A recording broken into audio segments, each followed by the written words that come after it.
Perfecto. Muchas gracias, Paula. Muy buenas tardes para todos. Mi nombre es Santiago Tobón. Soy el director del Centro de Investigaciones Económicas y Financieras y profesor de Economía de la Universidad de AFIT. La Facultad de Economía de la Universidad de los Andes y la Escuela de Economía y Finanzas de la Universidad de AFIT les damos la bienvenida a este webinar que hemos denominado Mercado Laboral y Recuperación Económica. En este evento virtual vamos a conversar sobre algunos de los dilemas sociales alrededor del mercado laboral y de su papel en la recuperación económica tanto de Colombia como de otros países de la región.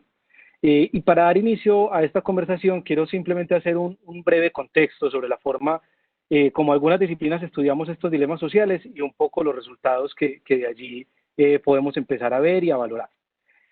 Para entender el funcionamiento del mercado laboral y otros mercados, los economistas, politólogos y otros hemos desarrollado, digamos, marcos normativos y teorías que nos permiten aproximar medidas de qué tan óptimo es su funcionamiento, el funcionamiento de estos mercados.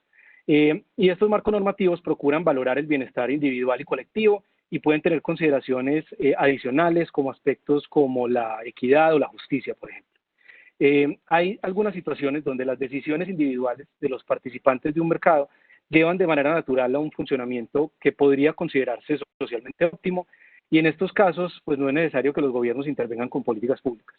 Pero los mercados laborales se construyen con base en una serie de relaciones interdependientes, donde muchas personas y empresas actúan de manera estratégica. Esto hace que el mercado no dependa de las decisiones o acciones de una única empresa o persona, sino realmente de muchas y de cómo interactúan, digamos, estas decisiones en el tiempo. En casos como este es usual encontrar dilemas sociales, que son estas situaciones en las que la actuación racional de cada uno de los participantes del mercado lleva a un resultado que podríamos considerar que no es socialmente óptimo. Y para mitigar los efectos negativos de estos dilemas sociales, en particular en el mercado laboral, los gobiernos intervienen con diversos instrumentos, entre los que se encuentra, por ejemplo, el establecimiento de un salario mínimo, entre muchas otras. Ahora, las preguntas de cuánto y cómo intervenir por parte del Estado no tienen respuestas obvias, porque hay muchos matices que hacen que este sea realmente un problema muy complejo, entre los que se encuentra, por ejemplo, para el caso particular de Colombia, la coyuntura social actual que hace que la implementación de cambios en derechos laborales que ya han sido adquiridos pueda tener un costo muy elevado en, digamos, otras dimensiones del bienestar. Esto hace necesario, digamos, un poco construir alrededor de la evidencia que se tiene y tratar de procurar espacios, digamos, informados donde se den estas conversaciones. Entonces, pues de esto, entre otros temas, vamos a hablar hoy con las moderadoras y los invitados a este espacio, a quienes agradezco su participación en nombre de la Universidad de AFIT. Ahora le voy a ceder la palabra a Hernando Zuleta para que complemente esta breve introducción y les presente a los participantes para que comencemos esta conversación. Gracias, Santiago. Bueno, buenas tardes a todos y bienvenidos. Quiero comenzar contando cómo fue el origen de este foro. Santiago hace unas semanas escribió un trino proponiendo una reducción del salario mínimo para facilitar la recuperación económica. Y la mayoría de las reacciones a ese trino fueron supremamente agresivas y poco constructivas en general, con un par de excepciones. Pero ese trino también permitió una discusión en la que participaron Lucas Delgado, quien es ahora estudiante doctoral en Carlos III de Madrid, y Martín Jaramillo, no sé dónde está Martín, cada uno desde una perspectiva diferente. Y bueno, evidentemente este tipo de discusiones profundas y complejas no se pueden dar en Twitter, o por lo menos no se pueden dar seriamente en Twitter. Y la idea de este foro es tener la opinión de expertos, de personas que han estudiado profundamente el mercado laboral para tener un debate informado. Dicho esto, déjenme retomar un par de palabras que dijo Santiago. En general, ninguna política económica genera mejoras paretianas por sí sola. Dicho de otra forma, cualquier política económica tiene ganadores y perdedores. Y en ese sentido, la implementación de políticas encarna un dilema ético. Y este es el caso de muchas de las políticas relacionadas con el mercado laboral. Para tomar una decisión clara e informada, tenemos primero que reconocer que hay ganadores y perdedores, y segundo, tratar de cuantificar las pérdidas y las ganancias y ver si hay posibilidades de compensar. En fin, y esa es la invitación, a tomarnos las cosas con calma y hacer reflexiones profundas e informadas acerca de estas políticas. Déjenme ahora introducir a los invitados. Tenemos a Cristina Fernández, investigadora economista, investigadora de Fedesarrollo, especialista, por supuesto, en temas laborales. Julia Lotti, economista del Banco Interamericano de Desarrollo. Y Jorge Pérez, investigador del Banco de México. Y tenemos dos moderadoras de lujo también, Adriana Camacho, profesora de la Facultad de Economía de la Universidad de los Andes, y Eleonora Dávalos, profesora de la Facultad de Economía de AFIT. Entonces, nuevamente, mil gracias a todos y le doy la palabra a las moderadoras.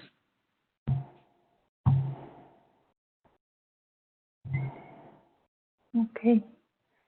Muy bien, pues muchísimas gracias por acompañarnos en este seminario. Les recordamos a los asistentes que sus micrófonos están silenciados ahora, que nos pueden hacer preguntas a través del chat y al final vamos a recoger todas esas preguntas para ser discutidas por los panelistas y pues por todos los que estamos acá.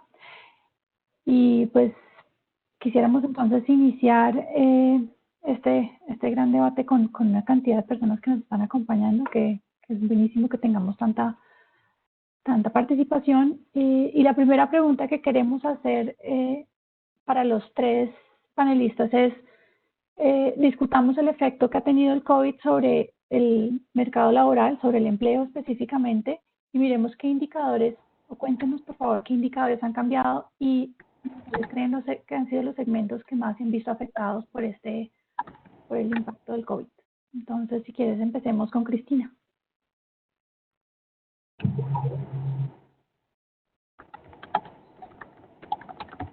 El micrófono, Cristina.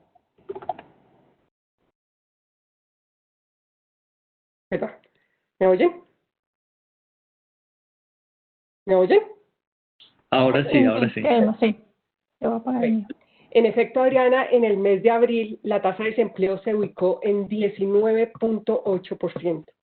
Es decir, subió 9.5 puntos porcentuales por encima de la de abril del 2009. Y se perdieron 5.4 millones de empleos. Y en las ciudades el efecto fue aún más grande. La tasa de desempleo fue de 23.5%. Estas cifras son impresionantes, pero no sin precedentes en la historia de Colombia. De acuerdo con la información de la OIT, en la crisis de final del siglo pasado, en la de 1999, la tasa de desempleo pasó de 12.4% en el 97 a 20% en el 99. Lo que pasa es que ese cambio, que entonces tardó 2 años, ahora se produjo en un mes. Y otro dato que hay que tener en cuenta es que en esa oportunidad el empleo tardó 6 años en recuperarse. Entonces, pues, digamos, yo creo que estamos en una época de cambios muy grandes. Sin embargo, yo quisiera establecer que hay 3 factores que pueden estar afectando estas cifras y que hay que tenerlas en cuenta. El primero es que ese aumento en la inactividad, o sea, las personas que no están trabajando y que no están buscando empleo, aumentaron en 4.3 millones. Entonces, la gran pregunta que uno se hace, ¿estas personas en realidad son personas inactivas que no quieren trabajar o simplemente ven el mercado laboral y dicen no hay posibilidad de encontrar empleo y no buscan empleo? Y también existen muchos padres de familia que de un momento a otro les cayó encima la educación de sus hijos y que probablemente dicen, bueno, me quedé sin trabajo, pero en esta oportunidad, pues, digamos, no voy a buscar trabajo sino hasta que los niños entran al colegio.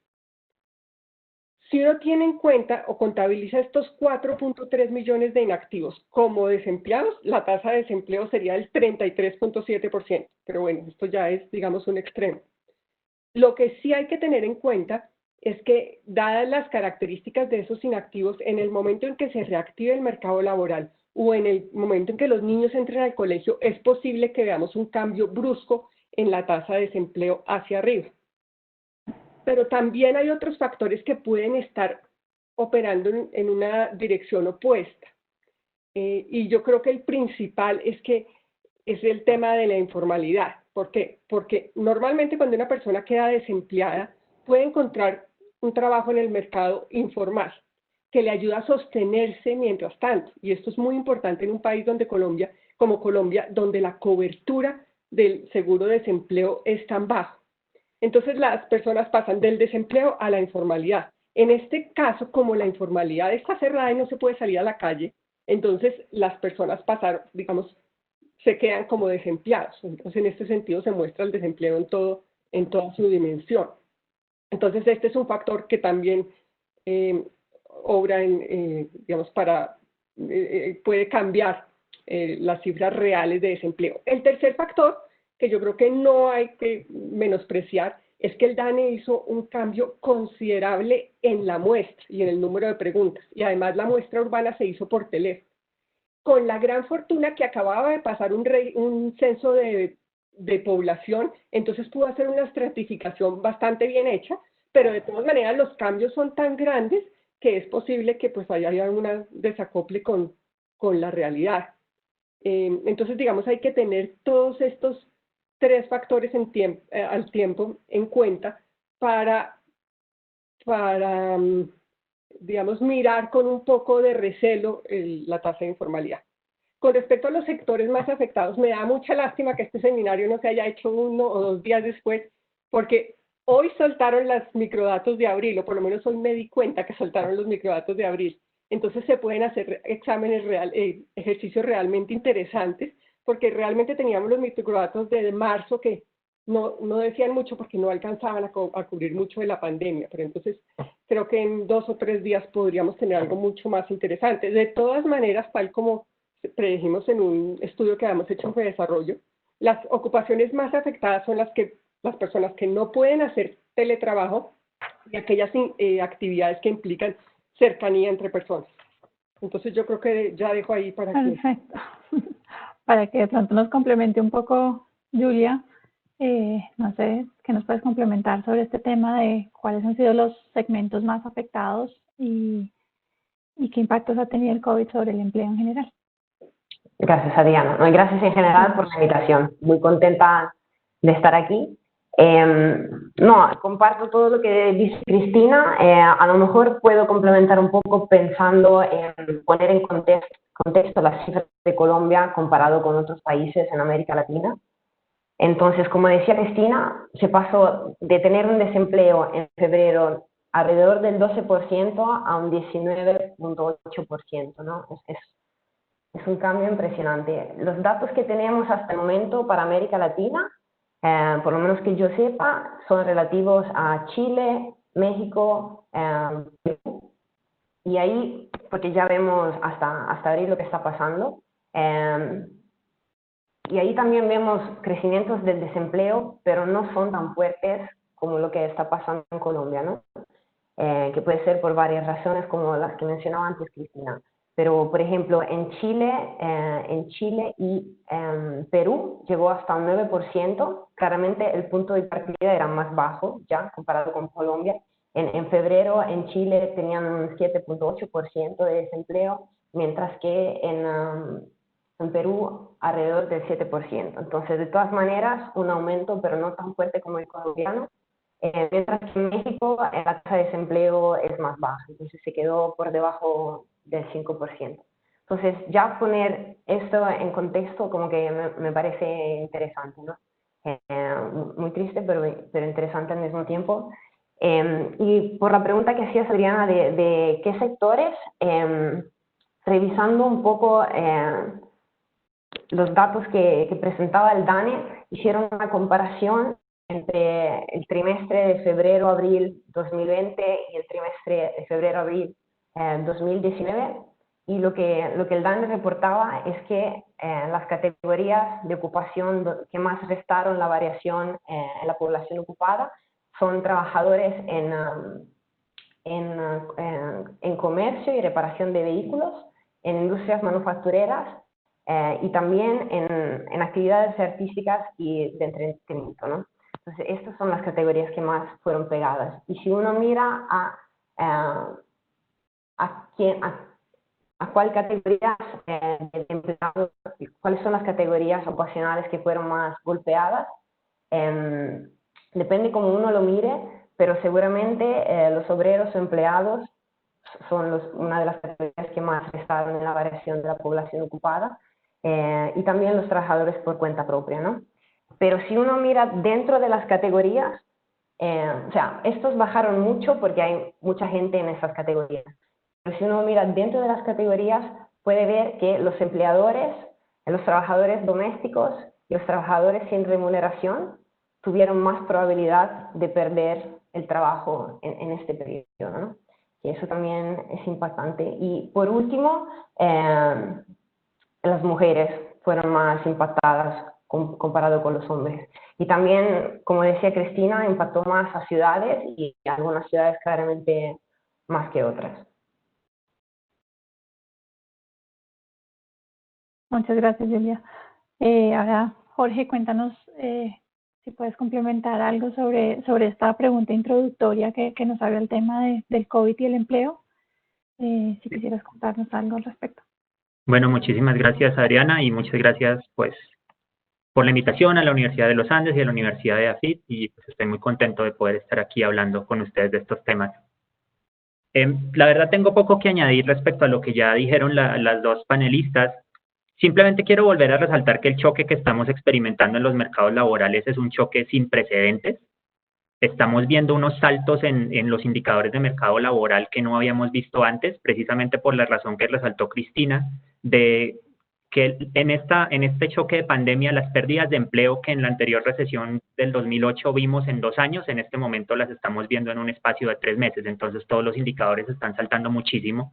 La tasa de desempleo ya está bordeando el 20%, la tasa de ocupación cayó aproximadamente 15 puntos porcentuales en Colombia, y pues no es un fenómeno solamente de Colombia, es un fenómeno generalizado en otros países, como lo resaltó Julia. En Estados Unidos las solicitudes de desempleo, de seguro de desempleo, están por los cielos, están reportando números que jamás habíamos visto.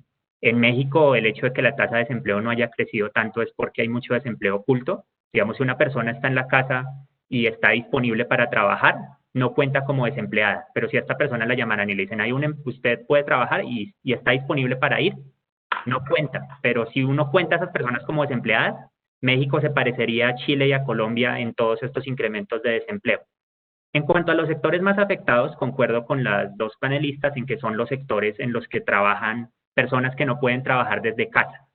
Y ahí quisiera compartirles algunos números que tenemos de Fernando Saltiel, que ha calculado como qué ocupaciones se pueden hacer desde casa en Colombia y en otros países en desarrollo.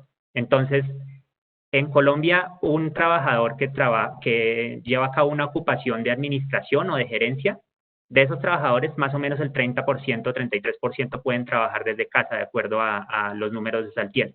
Mientras aquellos que trabajan en el sector de servicios o en sectores de ventas, solamente el 10% puede trabajar desde casa. Entonces, todos los sectores de servicios, los sectores de turismo, el sector de restaurantes han sido afectados muy fuertemente, y hay una correlación entre no poder hacer el trabajo desde casa y entre no poder hacer el trabajo desde casa y otras dos cosas: que ese trabajo sea de bajo salario y que ese trabajo sea de baja calificación.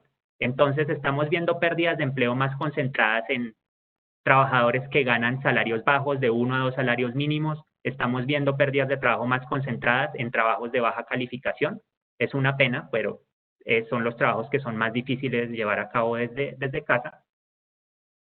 Y bueno, pues creo que parte de la conversación que vamos a hacer ahora precisamente es en torno a pensar en herramientas de política que podamos pensar para que la recuperación de los mercados laborales sea lo más rápida y lo más expedita posible. Ahorita está muy de moda hablar de cómo va a ser la recuperación, qué forma va a tener, y se habla de todo un alfabeto, si la recuperación va a ser en B o en U o en L.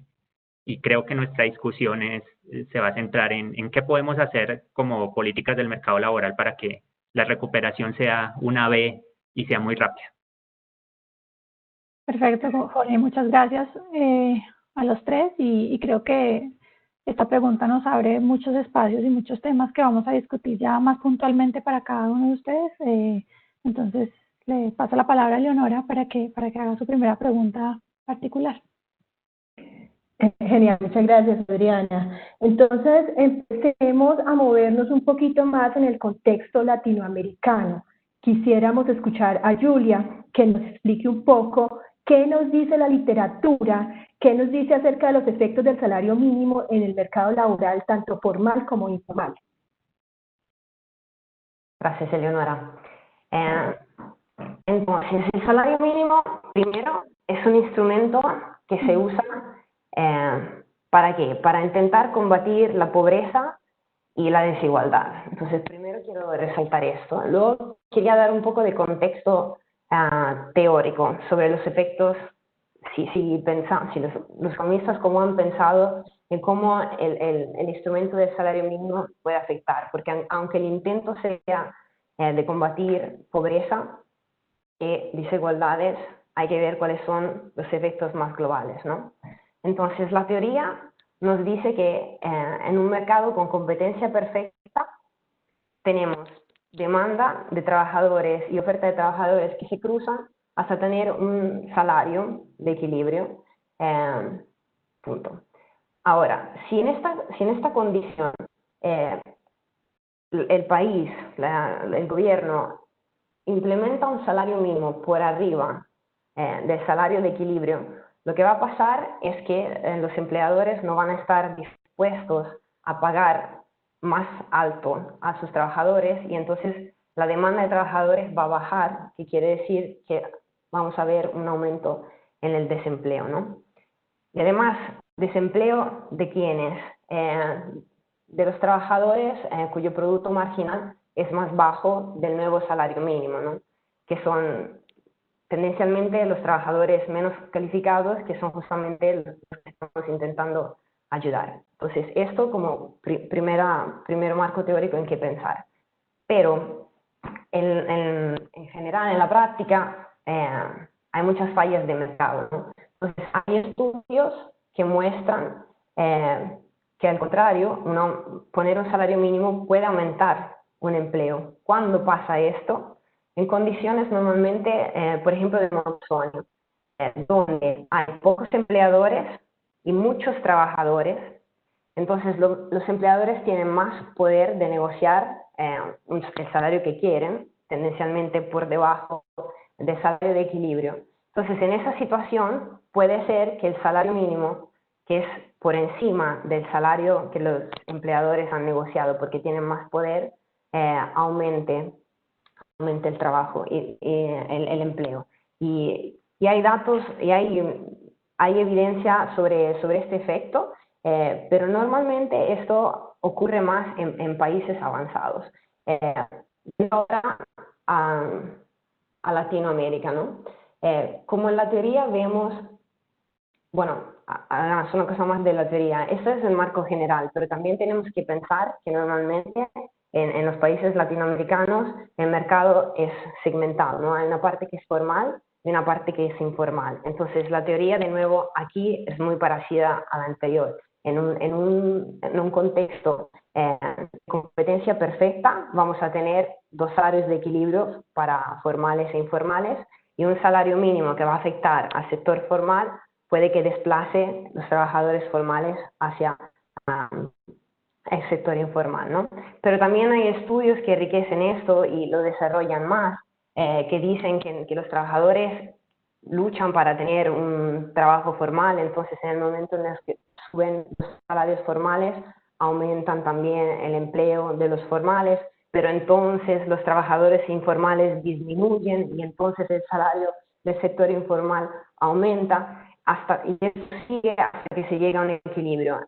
En fin, todo esto para decir que la teoría nos da un marco para pensar, ¿no? Pero como el resultado final es ambiguo, esto es como la felicidad de los economistas empíricos, ¿no? Porque hace falta mirar la data para ver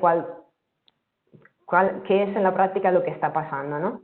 Entonces, ahora, pasando a los estudios empíricos en Latinoamérica. También en la parte empírica hay que decir que a veces hay efectos que son bastante ambiguos. La mayoría de los estudios para Latinoamérica resaltan que hay un efecto positivo en los sueldos de los trabajadores formales. Eso es algo que que la mayoría de los estudios dicen, ¿no? Estoy pensando, por ejemplo, en Maloney,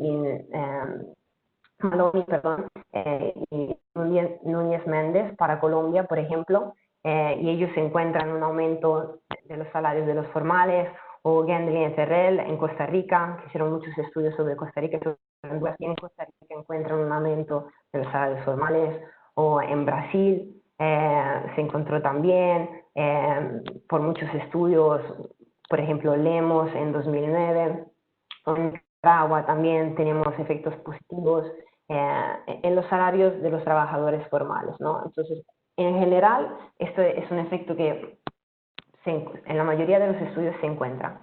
Ahora, no solo hay que mirar los salarios, hay que mirar también al empleo, ¿no? La gran pregunta es, ¿qué pasa con el empleo formal y con el empleo informal? Entonces, empecemos con el empleo formal. Los estudios más importantes que miraron a esta pregunta para Latinoamérica son heterogéneos en la respuesta, en el sentido de que encuentran normalmente o un efecto negativo pequeño o un poco más grande o hasta efectos nulos. Entonces, la mayoría son o nulos o negativos, ¿no? No son positivos, pero sí hay un poco de ambigüedad en si hay o no hay efecto. Por ejemplo, el que decía antes de Maloney y Núñez Méndez, encuentran una disminución del empleo formal. Lo mismo por el de Costa Rica, de Gendry y Ferrell, hay un pequeño efecto negativo en el empleo formal. Gendry y Ferrell también miran a Honduras y ahí también encuentran efectos negativos en el empleo formal. En Brasil depende también, hay algunos estudios que encontraron efectos negativos. Lemos, en sus primeros estudios encontraron pequeños efectos negativos, pero después extendieron la muestra y ya no encontraron efectos. Hay un estudio interesante de Bell que mira a México y Colombia, publicado en el 97, y donde ella no encuentra efectos en México, por ejemplo, que sean significativos en el empleo formal, pero sí encuentra efectos en Colombia, ¿no? Y se puede seguir, ¿no? Hay Chile donde no se encuentran efectos, etcétera, etcétera. Entonces, ¿por qué? ¿Por qué tenemos a veces efectos nulos y a veces efectos negativos?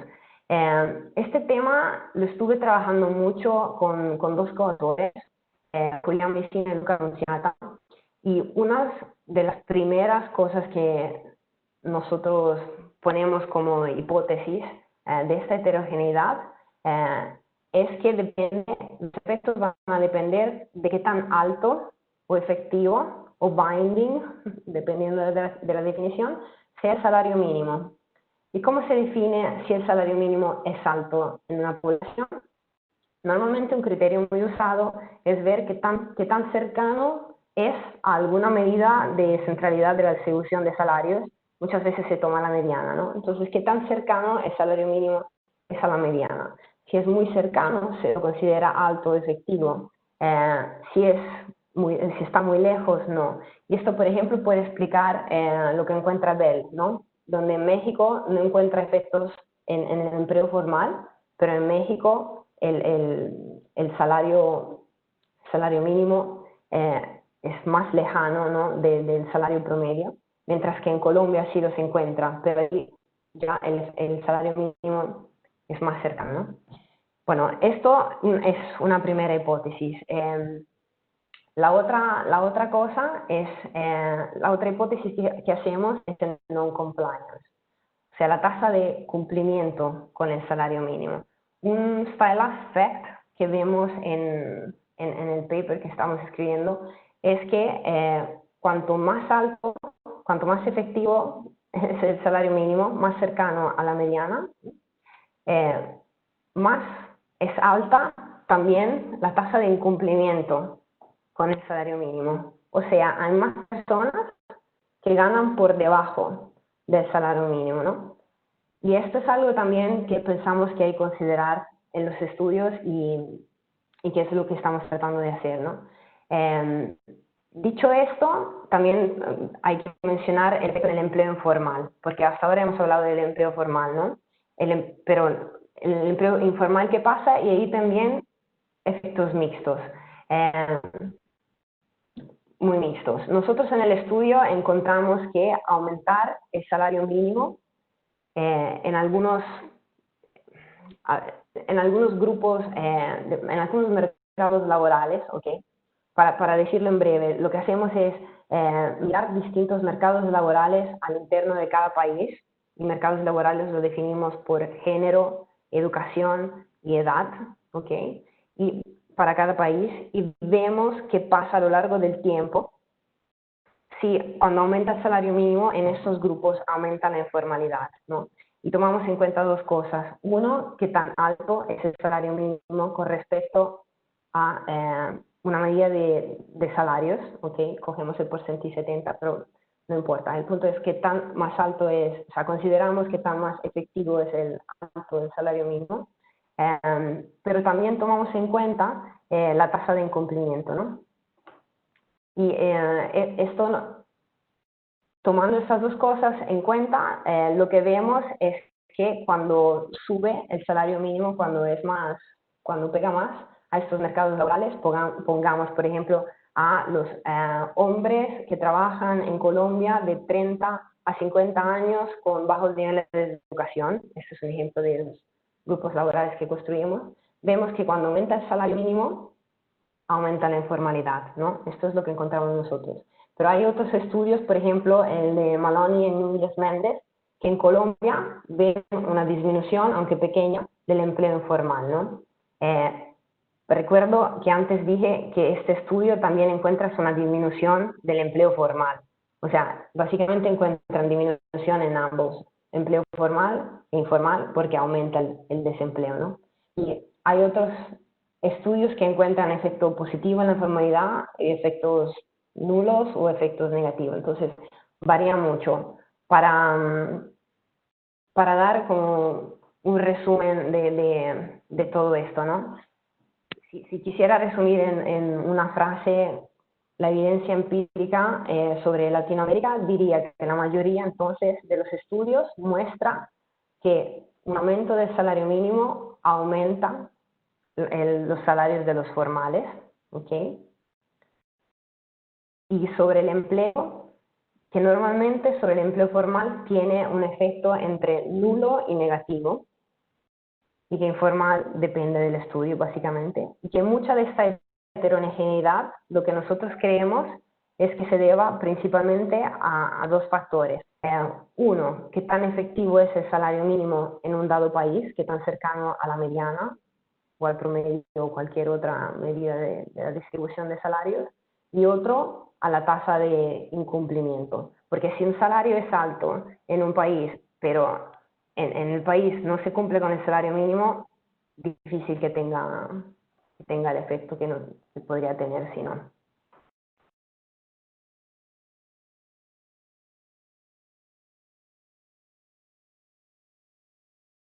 Muy bien, muchas gracias, Julia. Ahora damos paso, avanzamos con la discusión con Jorge. Adriana. Sí. Si quieres ponemos el siguiente slide. ¿Ahí lo ven? ¿El de Jorge? Dale, ahí está. Listo, perfecto. Entonces, la pregunta que le teníamos a Jorge en este caso es que, dado el contexto del mercado laboral colombiano, nos cuente un poco cuál es el efecto que puede tener el salario mínimo sobre contrataciones y separaciones específicamente en un ambiente de recesión económica. Vale, muchas gracias. ¿Puedo poner unas diapositivas? Claro.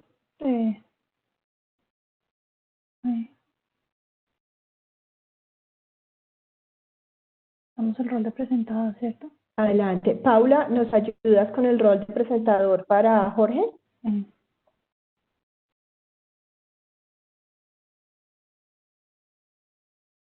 Ok, creo que lo tiene Cristina.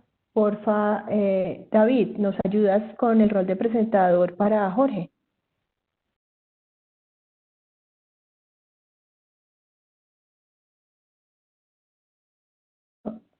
Ok, Cristina. Tiene Cristina. por alguna razón tú terminaste con el rol de presentador, por favor nos ayudas pasándoselo a eso, por fin llegó a Jorge. Jorge, adelante. Ya. Muy bien, muchas gracias. A ver. ¿Ya la ven? Sí. Muy bien, entonces voy a dar un poco de contexto sobre el salario mínimo en Colombia, un poco construyendo en lo que ya habló Julia, y también voy a hablar de los efectos que podemos esperar del salario mínimo en las contrataciones y los despidos en un ambiente de recesión. Entonces, el primer mensaje que quiero transmitir es que el salario mínimo es alto, y eso puede sonar un poco extraño, basándome en la definición que dio Julia, en la que uno considera que un salario mínimo es alto cuando lo compara con cierta medida de la distribución de salarios.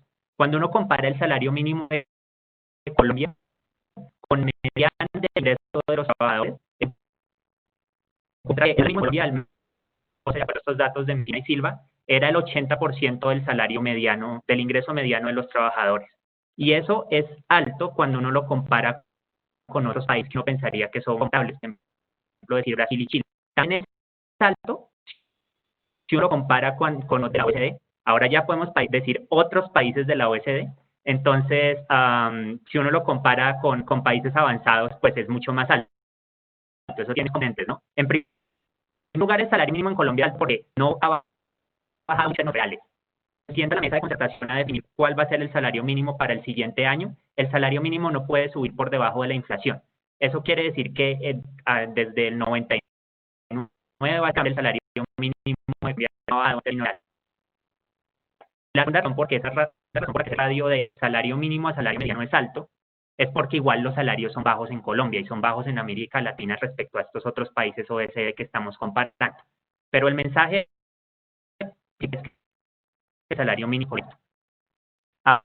Ahora, basándome en Julia, cuando uno le enseñan lo del salario mínimo, le dicen, vea, si el salario mínimo está por debajo del salario de equilibrio de mercado, entonces uno no vería ninguna influencia de el salario mínimo en la distribución salarial. O sea, esta gráfica que la tomé de Lucas Delgado, que nos ayudó a motivar este foro, si el salario mínimo no tuviera ninguna influencia, las distribuciones salariales que veríamos aquí serían como no tendrían ninguna parte. Pero ese no es el caso en Colombia, porque esa línea que es la de los salarios formales, muy fácil identificar dónde está el salario mínimo, y estos son datos de la encuesta integrada de hogares del 2019. Ese pico que está ahí gigante es el salario mínimo, y incluso un poquito de un pico en el sector informal. Sí parece, por esta visual, sí parece que estuviera introduciendo una distorsión importante en estas distribuciones salariales. Posiblemente en ausencia de ese salario mínimo, pues dice que no es un escenario muy porque no lo vayamos a quitar, pero posiblemente no había muchos en la parte izquierda de esta distribución con salarios más bajos. El salario mínimo en Colombia sí tiene una influencia y mucha gente lo gana. Habiendo dicho eso, pensemos un poco en que el hecho de que el salario mínimo sea alto en esta recuperación del mercado laboral que vamos a tener, espero pronto, cuando ya se comience a suavizar esta pandemia. Entonces aquí quiero hablar de tres artículos. El primer artículo es un artículo de Duell, Lester y Reich del 2016, en el que miran el efecto del salario mínimo en tres resultados del mercado laboral: las contrataciones, los despidos y la rotación del mercado laboral, que es básicamente como contrataciones, despidos sobre empleo. ¿Cómo hacen esto? Ellos miran a Estados Unidos es bonito para hacer estudios de salario mínimo, porque en Estados Unidos el salario mínimo no es el mismo para todo el país. No es como en Colombia, que hay un solo salario mínimo, sino que hay diferentes salarios mínimos. El salario mínimo de Nueva York no es igual que el salario mínimo de California, igual que el salario mínimo de Texas. Entonces uno puede hacer comparaciones de cómo se comportan los mercados laborales de los distintos estados en relación con el salario mínimo. Lo que hicieron ellos fue mirar qué pasa cuando aumenta el salario mínimo, las contrataciones y los despidos de los adolescentes y los trabajadores de los restaurantes. Aquí hay muchos números, entonces si se fijan como en la columna 2, las tres últimas filas, contrataciones, separaciones y rotación, todos esos números son más o menos menos 0.2. ¿Qué quiere decir eso? Eso quiere decir que si el salario mínimo aumenta 10%, las contrataciones de adolescentes bajan en 2%, los despidos de adolescentes bajan en 2%, la rotación baja en 2%. Entonces, eso de dos maneras. Uno lo... pues qué bueno que mínimo esté reduciendo eso. Como el salario mínimo es más alto, cuando el salario mínimo es más alto hay menos contrataciones, menos despidos, eso quiere decir que eso es más estable y que no están cambiando. Es una manera otra manera de leerlo en este contexto de la pandemia, en el que en la recuperación ya todas las separaciones se dieron, es que un salario mínimo más alto va a reducir la velocidad de las contrataciones.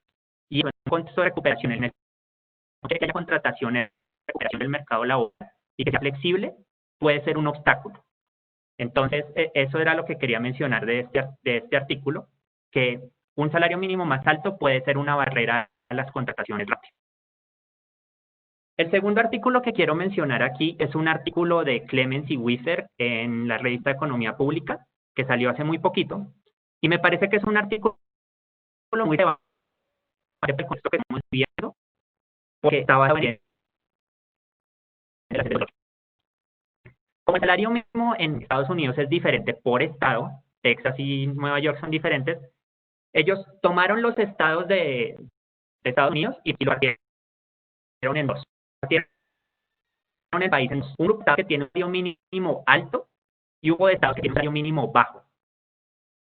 Esos estados se comportaban muy parecido durante la recesión, pero después de la recesión comienzan a mostrar lo que estamos viendo en esta gráfica es ingresos de los de bajo salario que ganan de $7.5 por hora en los estados de alto salario y los estados de bajo salario. Los estados de alto salario, de alto salario mínimo, son los de línea azul y los estados de bajo salario mínimo son los de la línea roja punteada. ¿Qué está mostrando esta gráfica? Que los ingresos de los trabajadores se recuperaron más rápido en los estados que tenían bajo salario mínimo. Y eso parece un poco contraintuitivo. ¿Cómo así? ¿Usted me está diciendo que donde el salario mínimo era más bajito, los ingresos se recuperaron más rápido? Sí. Y la razón es que en los estados en los que el salario mínimo era más bajo, se generaron más trabajos. Por tanto, los empleados lograron de nuevo acceder a trabajos de bajo salario y recuperaron sus ingresos de forma más rápida. ¿Dónde está esto como en la discusión de pensar en los efectos del salario mínimo en el empleo? Bueno, como ya Julia, es un tema bastante ambiguo, hay un montón de evidencia de efectos nulos, negativos, positivos, pero me parece que esta evidencia es particularmente relevante porque está basada en el contexto de la recesión del 2008. Es lo más parecido que podemos tener con la comparación, pero es lo más parecido que podemos a la recesión grande que estamos experimentando ahora. La otra evidencia que dice que los efectos del salario mínimo quizás no son tan malos, no está precisamente basada en estos contextos de recesión. En este contexto de recesión parece que un salario mínimo alto fue un obstáculo para la recuperación de los ingresos de los trabajadores de salario bajo. El último paper que quiero hablar es un paper en el que yo estaba trabajando y es un paper acerca de la influencia del salario mínimo. De nuevo, pero voy a tratar de ser breve en los mensajes. El artículo lo que está tratando de hacer es mirar el efecto del salario mínimo en los salarios en el sector formal, los salarios en el sector informal y el empleo en Colombia. Y eso lo hago en el contexto de la recesión del 99. Lo que era un problema como para generalizar los efectos del salario mínimo en Colombia, porque esto era como solo para la recesión y no se sabía si se iba a generalizar para tiempos normales. Creo que ahora es una... porque esta evidencia es precisamente relevante para pensar ahora en la recesión. Entonces hay dos mensajes de este artículo. El primero es que un salario mínimo real más alto incrementó los salarios tanto en el sector formal como en el sector informal. Y bien, los incrementó más el sector formal, donde se da más cumplimiento del salario mínimo. El segundo mensaje es que no parece haber efectos negativos muy fuertes en el empleo. Lo que estoy haciendo aquí es comparar mercado laboral como definidos como una ciudad industrial particular y mirar sectores en donde el salario mínimo era alto respecto al salario promedio y sectores en donde el salario mínimo era bajo respecto al salario promedio y compararlos y mirar si hay algún efecto negativo en el empleo. No encuentro evidencia, si acaso encuentro evidencia de un efecto negativo en el empleo en el sector informal, pero no es muy grande. Entonces, pues es bueno tener eso como presente para toda la discusión que vamos a viendo durante el panel. Perfecto, muchas gracias, Jorge. La siguiente pregunta para Cristina Leonora. Sí, muchas gracias. Entonces, vamos a ir ahondando un poco más en temas ya entrando a Colombia y profundizando. Y lo que vemos es que las medidas como el salario mínimo aumentan el bienestar de los trabajadores, les dan más seguridad en sus puestos de trabajo, pero al mismo tiempo reducen esa flexibilidad de los mercados laborales, que son deseables en términos económicos para poder responder a choques como por ejemplo el COVID. Quisiéramos que nos describiera cómo es esa tensión entre seguridad y protección para el trabajador y la flexibilidad del mercado laboral colombiano. Sí, Eleonora, nosotros en FEDesarrollo hemos estado trabajando en esto últimamente y es que en realidad pensamos que existe una tensión entre la seguridad y la formalización y la flexibilidad laboral. En general, pues digamos, la libertad de horario y la libertad, digamos, de enganche es positiva. ¿Por qué? O por lo menos tener un sector que tenga esas libertades de horario y de enganche es positivo porque puede actuar como un amortiguador entre circunstancias económicas adversas a nivel individual o a nivel de sociedad. Y por ejemplo, en la crisis del COVID uno ve sectores como que tienen muchísima flexibilidad, como el de las plataformas de distribución de comidas que se pudieron multiplicar por 3 y entonces en algo ayudan a solventar los problemas de empleo. Otra de las ventajas es que también responde a las preferencias. Hoy, digamos, esto puede haber cambiado un poco con la crisis del COVID, pero en general existen preferencias por la flexibilidad y las personas están dispuestas a muchas cosas, incluso recibir menores ingresos por tener un trabajo flexible. Y aquí quiero también resaltar el tema de las mujeres, que son las principales cuidadores del hogar. Como la economía del cuidado no está tan desarrollada, casi que más que una preferencia por la flexibilidad, es una necesidad de tener trabajos flexibles.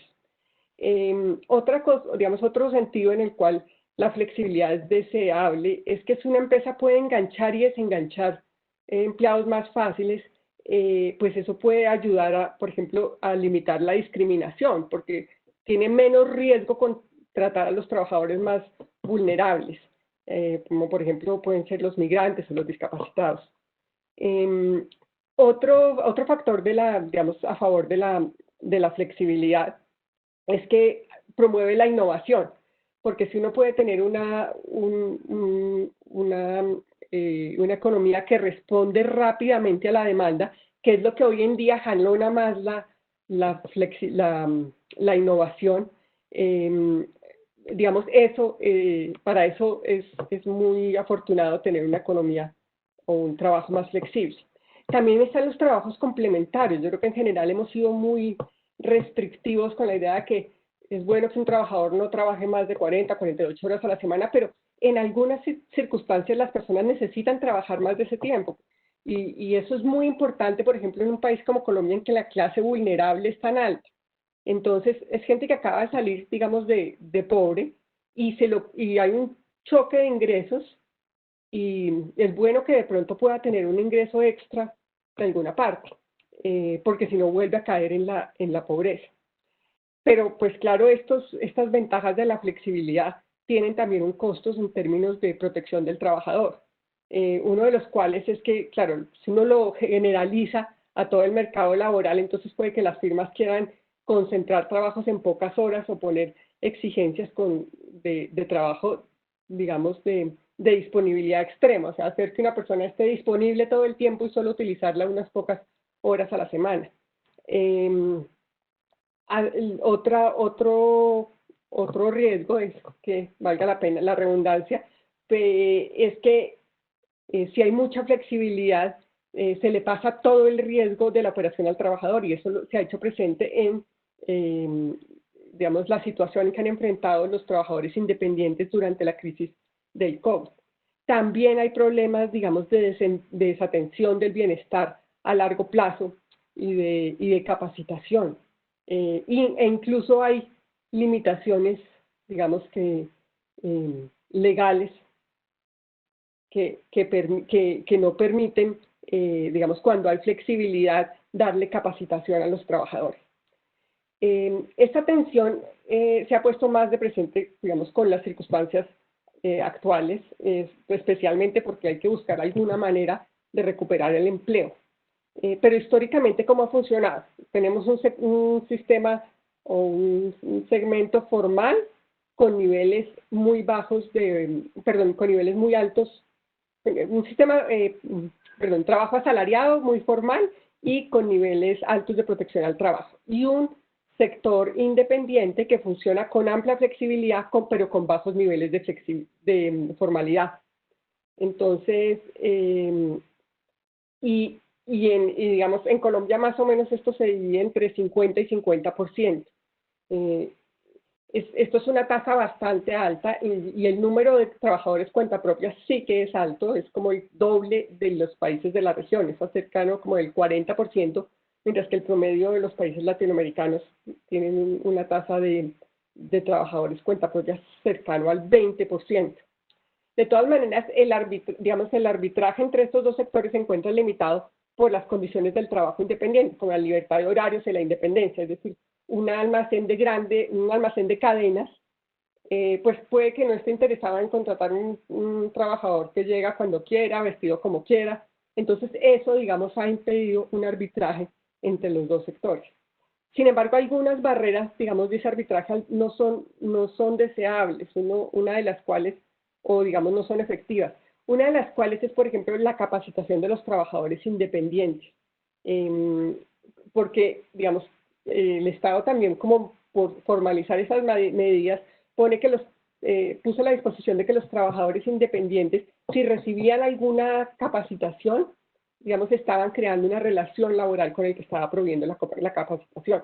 Y eso ha generado que este grupo de trabajadores, pues, digamos, tengan poco acceso a las capacitaciones y, digamos, se tengan que limitar a las capacitaciones de carácter público. Entonces, ¿cómo puede resolver esta tensión que existe entre flexibilidad y protección? Una, puede flexibilizar el mercado asalariado. La otra es formalizar el trabajo independiente restringido. Y la otra es crear como una especie de sandbox o unas cajas especiales para algunos sectores que puedan operar en un mundo que, digamos, tenga características de las dos. Para flexibilizar el trabajo asalariado se han propuesto, por ejemplo, la cotización por semanas.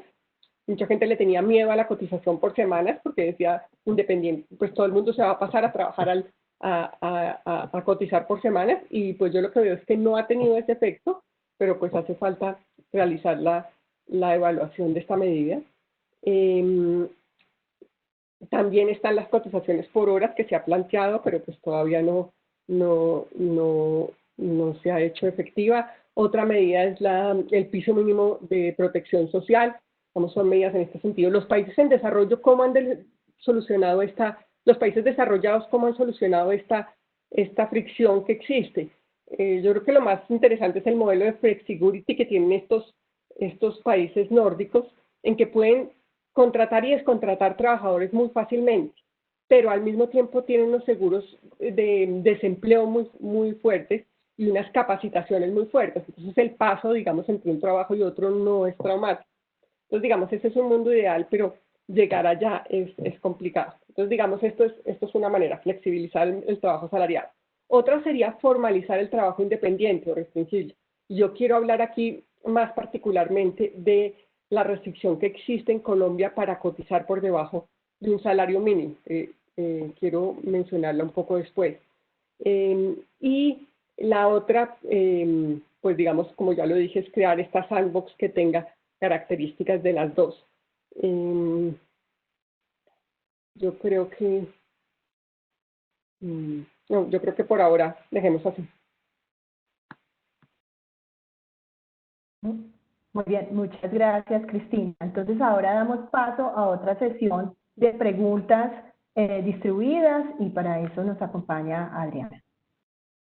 Sí, vamos a tener preguntas mucho más cortas porque ya vamos tarde de tiempo y queremos tener una buena discusión porque tenemos ya varias preguntas en nuestro chat. Entonces les vamos a hacer a cada uno una pregunta que sabemos que ustedes son especialistas en el tema y quisiéramos que nos contestaran en 2 o 3 minutos sobre esto. Entonces, primero quisiéramos preguntarle a Jorge el tema sobre la evidencia que existe del salario mínimo, el impacto que puede tener en el empleo y la informalidad, teniendo en cuenta un énfasis de temas espaciales. Has estudiado sobre esto y has mirado el impacto que puede tener el empleo y el salario mínimo sobre el lugar en el que se está trabajando, en las áreas urbanas y rurales. Entonces quisiéramos que nos comentaras un poco sobre esto y sobre la conclusión del estudio que tú has trabajado en eso. Muy bien, muchas gracias. Yo no voy a hablar tanto sobre la evidencia del efecto en informalidad. Creo que Julia ya fue lo suficientemente clara revisando esa evidencia empírica.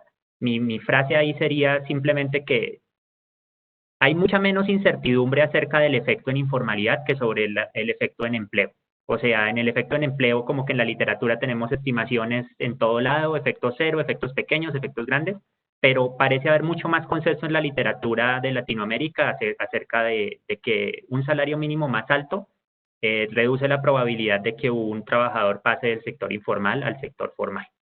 Pasando a esto de los efectos regionales, yo simplemente quisiera hacer el punto de que no tenemos que confiarnos mucho en la evidencia antigua, digamos, del salario mínimo, que no encontraba efectos del salario mínimo en el empleo. Cada vez que cuando uno le hablan del salario mínimo le dicen, pero es que Cardy-Kruger, pero es que no sé qué, comparación de Nueva York y Pensilvania o de un lado de un límite estatal versus el otro lado del límite estatal, muestra que el salario mínimo no tuvo efectos en el empleo. Yo creo que la economía laboral como disciplina debería en estos momentos ya archivar Cardy-Kruger y pensar en otros diseños para pensar en cómo se piensa en el salario mínimo, porque los salarios mínimos no ocurren en mercados laborales que estén aislados. Si a mí, por ejemplo, se me ocurre inventarme un salario mínimo regional, por ejemplo, un salario mínimo que aplique solo para Bogotá y no para el resto de las ciudades, no es razonable pensar que eso no va a afectar a Chía y no es razonable pensar que eso no va a afectar a Medellín.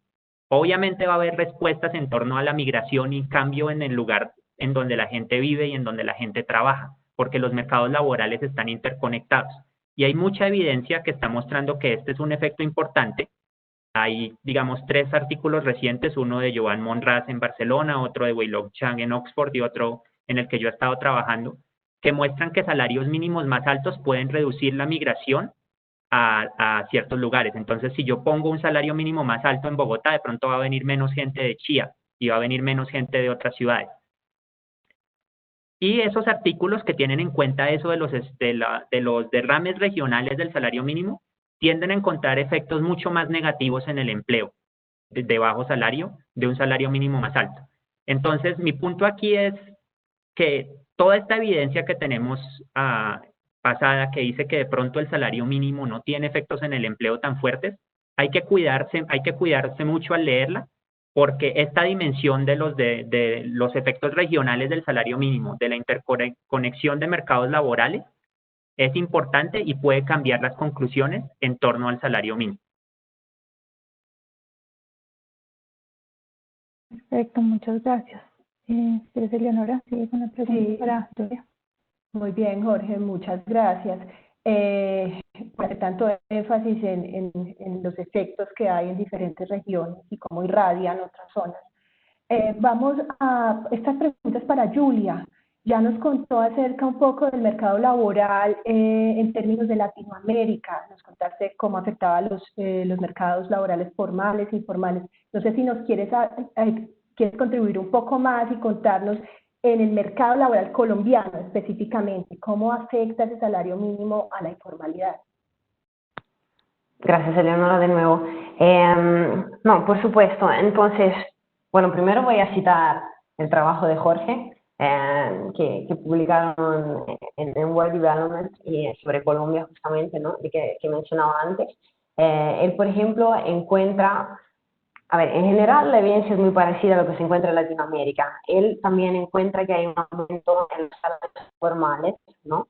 Del 3%, y también encuentra un efecto positivo en el aumento de los salarios de los informales, que eso también es interesante, es lo que en la literatura se llama lighthouse effect, los efectos de faro, ¿no? Que básicamente, aunque el salario mínimo solo aplique para el sector formal, al ver esto en la población, como que se hace la idea de que ese es el salario aceptable y entonces afecta también a los informales. Mientras que sobre la formalidad no encuentra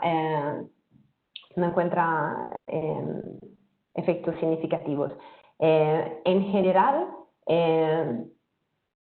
como decía Jorge también, ¿no? Hay, en general, en los estudios que miran a Colombia, se ve un efecto positivo en la informalidad, no siempre, pero voy a citar algunos. El que comentaba antes de Maloney, Núñez y Méndez,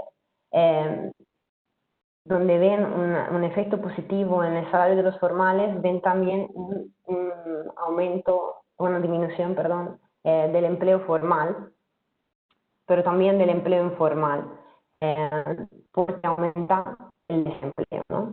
Mientras hay otros estudios, como por ejemplo Arango y Pachón, del 2004, ellos miran a las 7 grandes ciudades de Colombia y miran los efectos otra vez en los salarios y en el empleo, y se dan cuenta de que los salarios aumentan, pero para las condiciones de vida mejoran, pero más para las familias de recursos medianos o altos, mientras que para las familias, para los hogares, perdón, que son más bajos, hay un net loss, ¿no?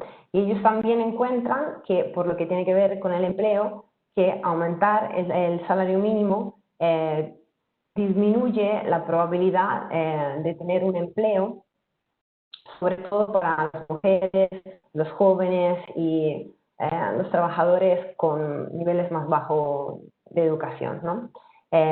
Arango también hizo otro trabajo con Flores más reciente, donde también, siempre para Colombia, donde también ven que aumentar el salario mínimo aumenta el desempleo y la informalidad con respecto a la población económicamente activa, ¿no? También quiero mencionar otro estudio de Sánchez, Duque y Ruiz de 2009, donde miran encuestas de hogares en Colombia a partir de los 80, y ahí también ellos encuentran que mayores liquideces en el mercado laboral, o sea, costos salariales y no salariales, o sea, el salario mínimo también, pero no solo, aumentan también la informalidad, el desempleo y su duración. Entonces, en general, vemos características similares un poco al panorama latinoamericano, ¿no? Donde se pueden encontrar efectos positivos en los salarios, aunque hay este estudio de Arango y Pachón que encuentra pérdidas netas para los hogares de menores recursos. Y en general, un aumento de la informalidad. Esto.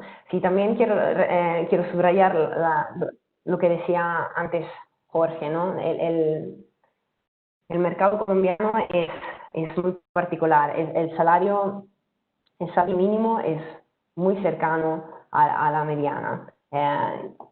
Y esto puede tener resultados, ¿no? Puede explicar un poco de lo que vemos con respecto a la informalidad o a las tasas de no cumplimiento con el salario mínimo. Hay muchísima gente en Colombia que, aunque el salario mínimo exista, gana menos que el salario mínimo, ¿no?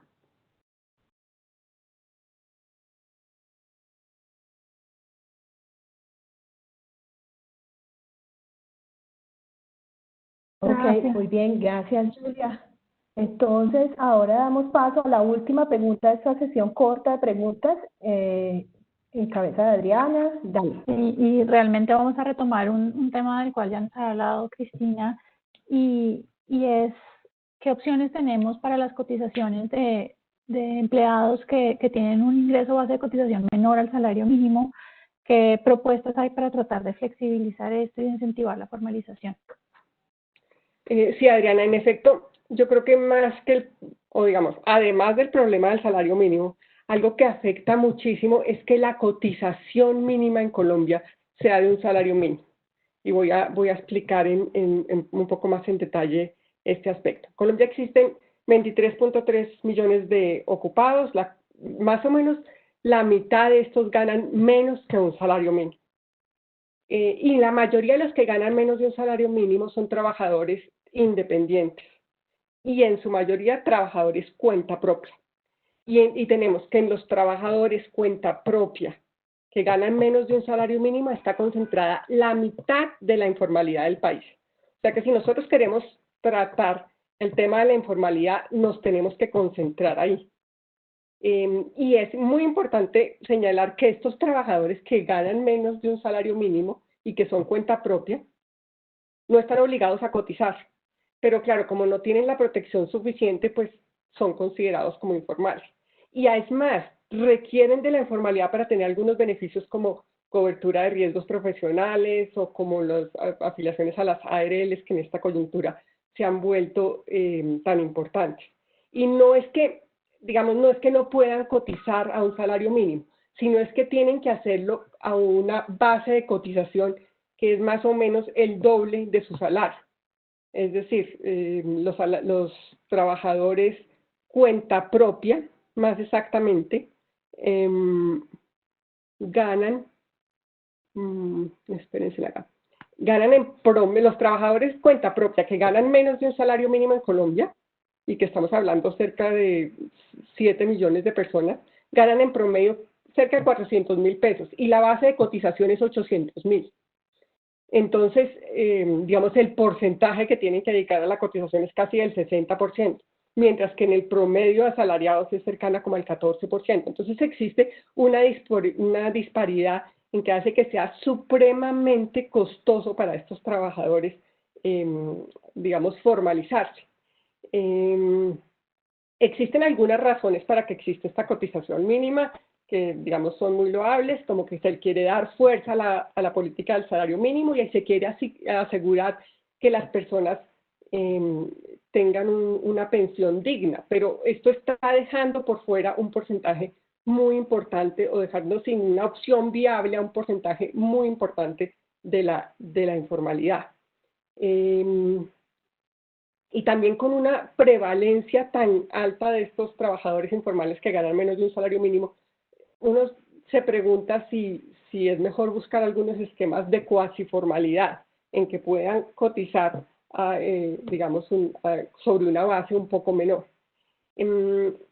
Adicionalmente hay que tener en cuenta que un salario mínimo, un salario inferior al mínimo, un salario mensual inferior al mínimo, no implica que las personas estén ganando un salario por hora inferior al mínimo.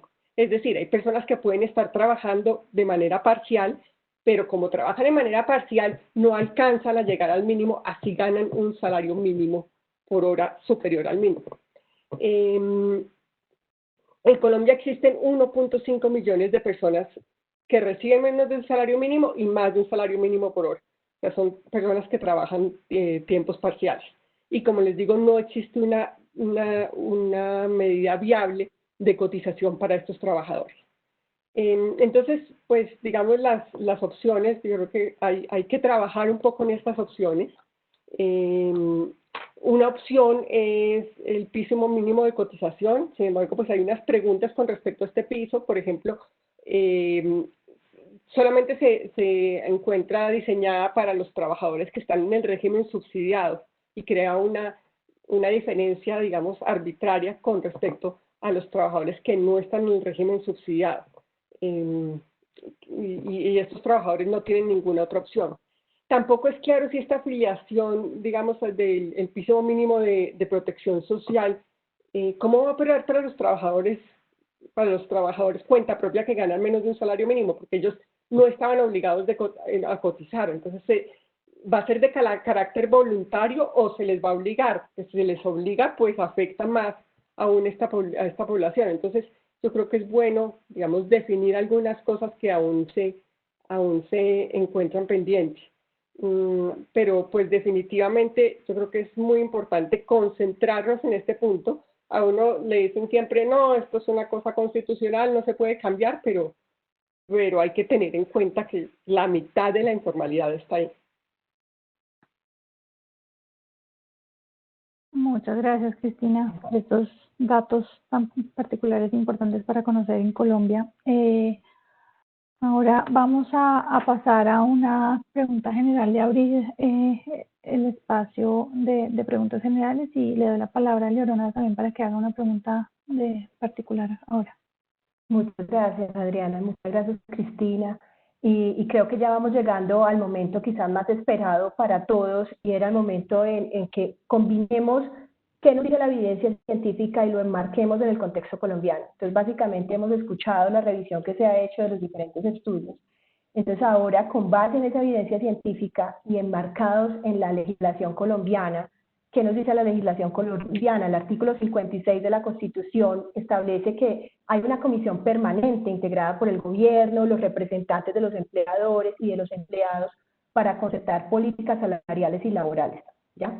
Esta es una mesa de negociación que se sientan todos los años y están a puertas de sentarse para el 2021. Entonces, ¿cuál sería la recomendación de política en términos del salario mínimo que ustedes, con base en la evidencia científica y el contexto de la legislación colombiana, darían?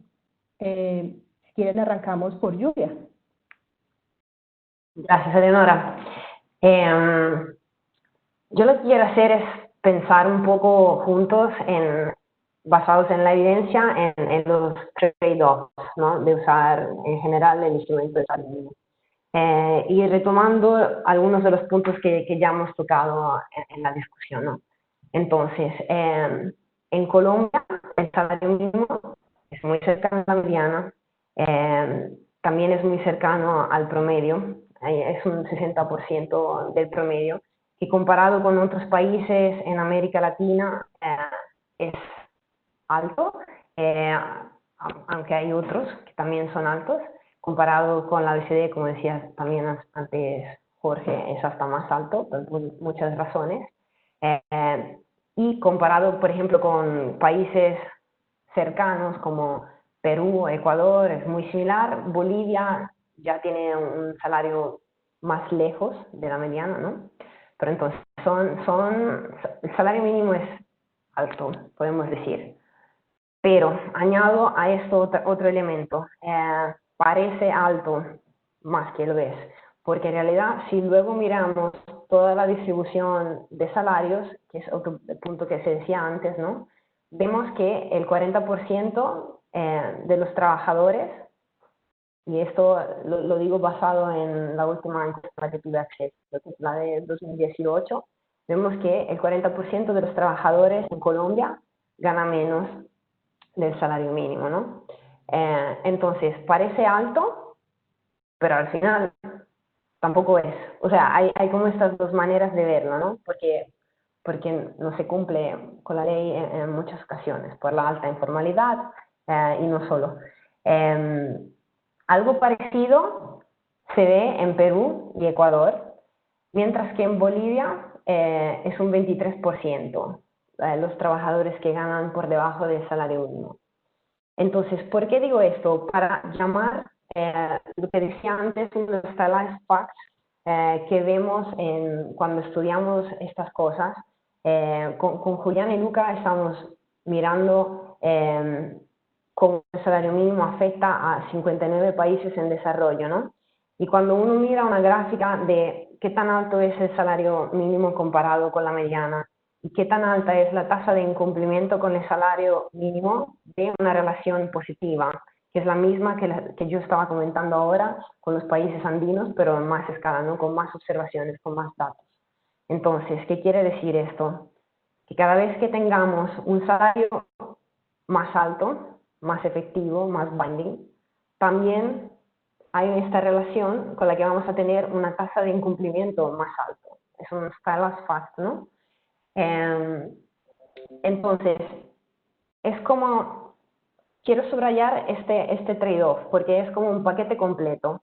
O sea, o uno se va por un salario mínimo bajo, con alto cumplimiento, o uno escoge ir con un salario mínimo alto con respecto a alguna medida de la distribución de salarios, la mediana, la media, whichever, pero ahí entonces el cumplimiento va a ser más bajo, es endógeno, esto creo que es el trade-off en el que Colombia y cada país debe de pensar, ¿no? Los políticos y todos deben de pensar que si prefieren el uno o el otro, pero este es el trade-off que me parece un trade-off relevante que hay que pensar cuando se decide cómo usar el salario mínimo.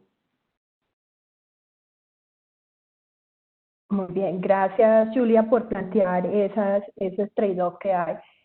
Jorge, ¿tú quisieras añadir algo? Sí, pues ya entrando en temas de una recomendación de política, aunque hay que pensar si uno quiere usar como esta palanca de política del salario mínimo, si hay que usarla, cómo usarla y si hay otras herramientas de política disponibles para tratar de hacer que esta recuperación del mercado laboral sea lo más rápida posible. Yo comenzaría por decir que bajar el salario mínimo es totalmente políticamente no factible. A nadie le gusta que le bajen el salario. Una propuesta del tipo de bajar el salario mínimo no tiene la más mínima probabilidad de ser implementada. No está tampoco tal vez consistente con la que va a ser la mesa de concertación. Entonces, como que no es un buen punto para comenzar. Algo que sí se puede pensar es cómo esta mesa de concertación va a fijar el nuevo salario mínimo. Generalmente lo que pasa es que se fijan como en la inflación del año pasado y luego pagan como una prima de productividad por el incremento en la productividad de los trabajadores. Esa productividad en nuestra pandemia no necesariamente se va a incrementar. Tendremos suerte si rebota a los niveles que estaba antes de la pandemia. Entonces, algo fácil y directo es dele descanso a ese incremento extra que tenía normalmente por productividad y si va a subir el salario mínimo, cumpla con la ley, pero no lo suba más de lo necesario. Ahora, hay otros términos, hay otras herramientas de política que se han estado de pronto estudiando. Una es la posibilidad que levantaron los investigadores del Banco de la República, Arango y Flores, acerca de un salario mínimo diferenciado por regiones. A mí esa política no me llama la atención porque siento que todavía no se entiende bien, precisamente por los efectos que podría tener esto en términos de la migración a través de las ciudades colombianas y de los cambios en lugar de vivienda y lugar de trabajo. Yo creo que antes de ponerse a subir o a bajar el salario mínimo a nivel de regiones en Colombia hay que pensar muy cuidadosamente en qué consecuencias podría tener eso en términos de la migración del sector rural a las ciudades e incluso también en términos de la migración de otros países, como por ejemplo la migración de Venezuela, que es un choque al mercado laboral que ahora tenemos que tener en cuenta. Entonces, con esa propuesta de política, mi recomendación sería cautela. No la entendemos todavía lo suficientemente bien como para implementarla. Y ya para decir como que otras palancas se pueden usar en vez del salario mínimo para tratar de que esa recuperación del mercado laboral sea rápida, la alternativa que a mí me gusta mucho son las deducciones fiscales por contratación. Es un tema en el que hemos estado trabajando y básicamente eso es decirle a una empresa, vea, si usted es una empresa que estuvo en un sector muy duramente afectado, genera empleos y mantiene esos empleos que genera por un periodo razonable, digamos 2 años, entonces usted va a tener una reducción en los impuestos que tiene que pagar. Esta política ha probado ser muy efectiva en Francia y en Estados Unidos. No sabemos si va a ser efectiva en Colombia, como pues hay diferencias entre los países desarrollados y los países en desarrollo, pero yo creo que valdría la pena intentarlo. Si hay una deducción fiscal que puede valer la pena en esta pandemia, si hay una exención de impuestos que puede valer la pena, yo diría que es esa. Entonces, en resumen, para el salario mínimo, bajarlo no es una alternativa. De pronto que no crezca tan rápido si es una alternativa. No entendemos muy bien cómo hacer un salario mínimo regional, entonces yo sugeriría cautela en torno a esa recomendación y pensemos en otras alternativas como por ejemplo las exenciones de impuestos por creación de empleo. Jorge, muchas gracias por abrir las puertas a otras herramientas que también se pueden emplear. Ahora Cristina, ¿quisieras añadir algo? ¿Hay algo que se nos esté quedando? ¿Otras sugerencias? No, rápidamente yo creo que Julia tiene toda la razón en que hay que mirar el trade-off que existe entre subir y bajar el salario mínimo. Entre otras, yo creo que las diferencias entre el 40 o el 50% de los que ganan menos de un salario mínimo debe estar dado por las imputaciones, pero no sé exactamente. Yo personalmente pienso que, digamos, la opción del salario mínimo por regiones es atractiva. Estoy de acuerdo que hay que mirarla con cautela, pero por lo menos, digamos, volver al salario mínimo rural y urbano me parece que, digamos, que funcionaba relativamente bien. Pero, o si no, algo un poco menos, digamos, drástico, como por ejemplo eliminar la obligación de que los trabajadores rurales coticen a cajas de compensación. Es una obligación pues que en general no les genera ningún efecto positivo. Entonces yo creo que se pueden buscar medidas, digamos, alternativas de este tipo.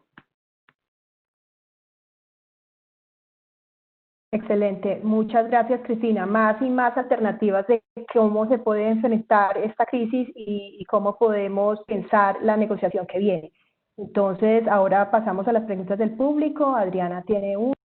Muchas gracias a los tres por sus respuestas. Algunas de las preguntas que nos hicieron, ustedes ya las han ido contestando en esta discusión. Entonces, por ejemplo, el tema de salario mínimo diferenciado o el tema de deducciones de impuestos por contratación en nómina, son preguntas que han aparecido. Entonces me voy a enfocar, dado que tenemos tan poco tiempo, en una pregunta que me pareció interesante y que no hemos discutido, y es el tema de qué creen ustedes qué efecto puede tener las transferencias que se están haciendo o los programas de transferencias para mitigar el incremento en el desempleo o incrementar el empleo. Y, o sea, por un lado está incrementando los ingresos de los hogares, pero por el otro lado puede estar incentivando a que las personas se mantengan en el desempleo o tengan un salario de reserva un poco más alto, unos momentos de espera un poco más altos para conseguir un empleo.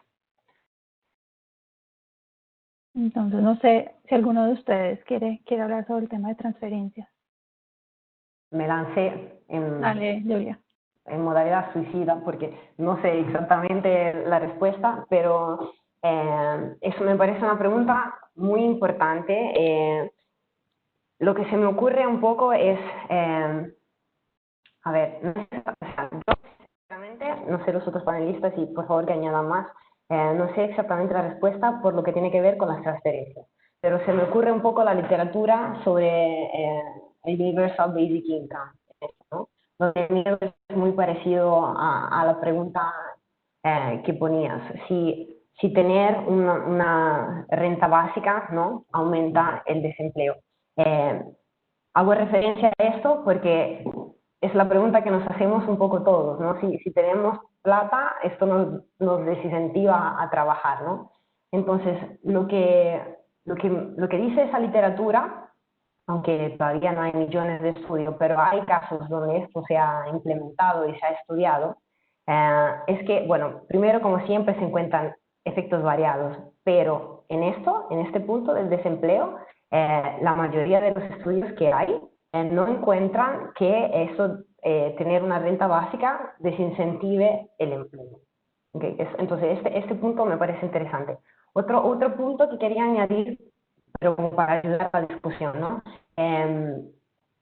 Es que si estas transferencias, que es un poco el problema que estamos teniendo en Estados Unidos, si estas transferencias empiezan a ser más altas del salario que uno tendría cuando va a trabajar, entonces ahí se puede introducir también un problema de moral hazard, ¿no? O sea, si yo tengo un salario más alto de quedarme en casa que de cuando voy a trabajar, esto puede crear otro problema, pero no es lo que...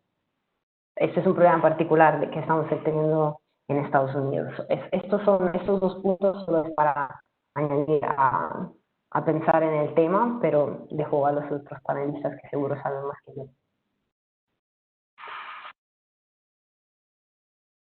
No sé si Jorge o Cristina quisieran complementar el tema de las transferencias y particularmente la transferencia que está haciendo en Colombia.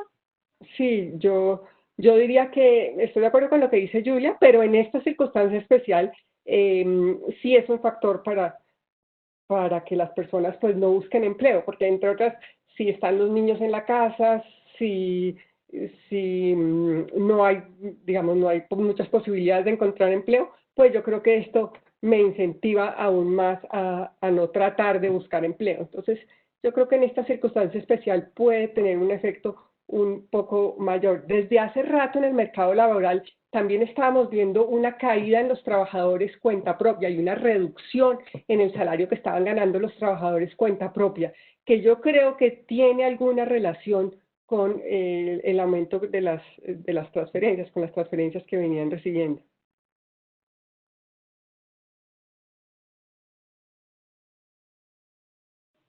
Bueno, muchas gracias a todos. Dime, Voy a Jorge. añadir tal vez algo. Me voy a aprovechar entonces de que transferencias es un término lo suficientemente ambiguo para hablar no solo de las transferencias a las personas, sino también a las transferencias a las empresas. Entonces, separando las dos cosas, yo coincido con Cristina en que la transferencia a las personas que se está haciendo en Colombia en estos momentos no está tan relacionada con si queremos que el mercado laboral se recupere rápido o no se recupere rápido. Se trata de que la gente no caiga en la pobreza y se quede en la casa. Entonces, en ese sentido, para lograr esos objetivos, no tiene ningún problema esas transferencias y me parecen una política razonable para lograr esos objetivos. Ahora, en términos de preservar el empleo y de tratar de que la recuperación sea más rápida, yo creo que hay que considerar las transferencias a las empresas también. Subsidiar a las empresas que tengan que, digamos, pasar este bache, este choque tan terrible que tienen en el mercado, para que puedan mantener a sus trabajadores empleados y los puedan recuperar una vez pase la pandemia. Y eso es una alternativa que, digamos, Colombia no está haciendo, que podría considerar dentro de la restricción presupuestal que tiene Colombia, obviamente, pero que puede tener resultados muy favorables. Hay un artículo de Camille Landé y de Julia Yuponi que dice que, digamos, las empresas a las que se les subsidia, digamos, este choque, después tienden a recuperarse más rápido y a volver a recuperar los niveles de empleo y los niveles de gasto de capital que tenían antes de la crisis. Entonces, sí, bien con las transferencias de los hogares para mantener a la gente en la casa y para que no queden en la pobreza, consideremos transferencias a las empresas para que puedan mitigar el choque y mantener empleados a sus trabajadores. Bueno, pues muchas gracias por complementar de esa manera la pregunta, porque resume muchas de las preguntas que se estaban haciendo sobre incentivos que se debe dar a la industria para tener un mayor empleo, o sea, tener mayor demanda en el mercado laboral. Entonces, Eleonora, si quieres te doy la palabra. Sí, aquí ya llegamos al cierre. Muchas gracias a los panelistas por haber aceptado esta invitación y acompañarnos en esta discusión. Muchas gracias a los participantes, al público por haber atendido y por haber estado tan activos en el chat. Sabemos que algunas de las preguntas se respondieron a medida que avanzaba la conversación, entonces nos vemos en otra oportunidad. Muchas gracias, saludos a todos. Muchas gracias a todos y una feliz tarde. Gracias, chao. Gracias. Muchas gracias a todos. Gracias, chao. Gracias Que a estén bien. Julia, a Jorge y a Cristina. Muchas gracias.